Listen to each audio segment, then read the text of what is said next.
सर्व काही स्वतःहून करू नका. मदत घ्या. आधार मागणं ही कमजोरी नसून तर जबाबदारी आहे. आणि शेवटी मृत्यू अटळ आहे.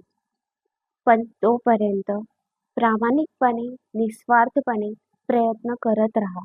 तुमचे प्रामाणिक प्रयत्न कोणाचं तरी आयुष्य नक्कीच बदलू शकतील. 3 वर्षांपूर्वी लोक मला म्हणाले होते, तुझी आई जगणार नाही. पण आज ती माझ्या समोर आहे. कारण मी विश्वास तोडला नाही. आणि अशा अनेक कथा आहेत जिथे 10 वर्षांपासून पेशंट बेडरिडन आहेत, तरी देखील केअर गिव्हर्स त्यांची काळजी घेत आहेत आणि त्यांनी विश्वास तोडला नाही. त्यामुळे विश्वास ठेवा, प्रयत्न करा आणि संयम ठेवा. तुम्ही एकटे नाहीत. कदाचित तुमचं काम कोणाच्या लक्षातही येणार नाही, पण तुमचं बळ, तुमचा विश्वास कोणाच्या तरी जगण्याचं कारण होऊ शकतं.